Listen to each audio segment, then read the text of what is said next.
Квалификувано мнозинство наместо едногласност. Дали е можна промена на начинот на одлучување во ЕУ? Ова беше една од главните теми на годишната либерална конвенција, организирана од ЛДП во соработка со Алијансата на либерали и демократи за Европа АЛДЕ, која се одржа во Скопје. Председателките на ЛДП Моника Зајкова и на АЛДЕ, која е трета партија во Европскиот парламент, Свенија Хан, се согласни дека европските либерали се залагаат за овој модел, со цел помалку простор за блокади за билатерални прашања, за што побрза интеграција во ЕУ. We see it is possible to change if there's the political way. The latest example has been the freezing of the Russian asset.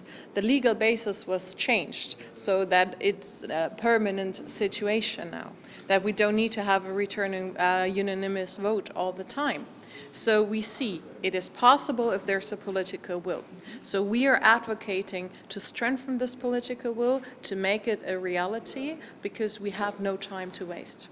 Сметам дека не само што е реално, туку е и неопходно. Во Европа веќе се отвара дискусијата како една држава може да блокира одлуката на останатите држави. Тоа не е само во процесот на проширување, но и во процесот на одбраната, во процесот на економијата. Ако сите заедно како регион лобираме за оваа идеја, тука верувам дека ќе се вклучат и други држави кои што се засегнати од друга страна, како на пример прашањето меѓу Украина и Унгарија, дека навистина може да се исполни и дека бенефит би имале сите. На конференцијата присутни беа и значајни меѓународни представници на европските либерални партии, партнери и соработници, а свое видео обраќање имаше и пратеничката во Европскиот парламент Ирена Јовева, според која на ЕУ е потребно квалификувано мнозинство во одлучувањето уште сега. Ветото е алатка за принуда, а не за заштита, а вашата земја направи политички компромиси кои беа болни и не заслужува европски маратон без крај, порача Јовева. И покрај неизвестноста за македонските интеграции, за членувањето на Македонија во Унијата, останува стратешка цел за државата со силна посветеност за реформите, истакна собранискиот спикер Африм Гаши во своето обраќање на конференцијата. Интеграцијата на Западен Балкан во ЕУ повеќе не е само услов, а ниту луксус.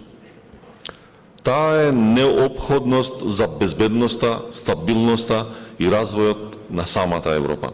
И додека се бара начин за побрза интеграција на Западен Балкан, еврокомесарката за проширување Марта Кос во интервју за Deutschlandfunk кажа дека ЕУ го забрзува процесот за пристапување на Украина, но не и за Македонија.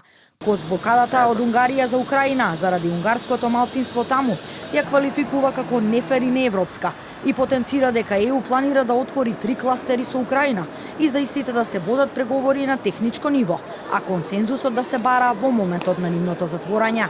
Gestern habe ich in Lviv von dem Vertreter der Ungarn gehört, sie sind jetzt nicht gegen die Mitgliedschaft in der Kriegszeit, sie sind generell gegen die Mitgliedschaft der Ukraine in der EU und sie möchten jetzt in die Richtung strategischer Partnerschaft gehen.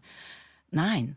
Das ist nicht der richtige Weg. Nochmal, es war eine EU27-Entscheidung. Und wissen Sie, wir verlangen so viel von den Kandidaten. Das heißt, wenn sie einmal den Kandidatenstatus bekommen, müssen sie liefern. Aber auch wir müssen liefern. Und das, was gestern geschehen ist in Lviv, dass die Europäische Kommission eine Richtung, eine Anweisung bekommen hat der Mitgliedstaaten, was sie von der Ukraine erwarten bei den Clusters 1, 2 und 6. Und das ist ein klares Zeichen für uns, dass wir auf der technischen Ebene in diesen Bereichen jetzt verhandeln können und das werden wir auch tun. Ситуацијата за македонските позиции дополнително ја искомплицира политичката криза во Бугарија, со што пропаднаа во вода најавите дека по нова година е можно интензивирање на разговорите со официјална Софија за некаков ичекор во евроинтеграциите. Дел од аналитичарите оценуваат дека и доколку има нови избори во Бугарија и се формира нова влада, таа нема да ја промени реториката и политиката кон Скопје.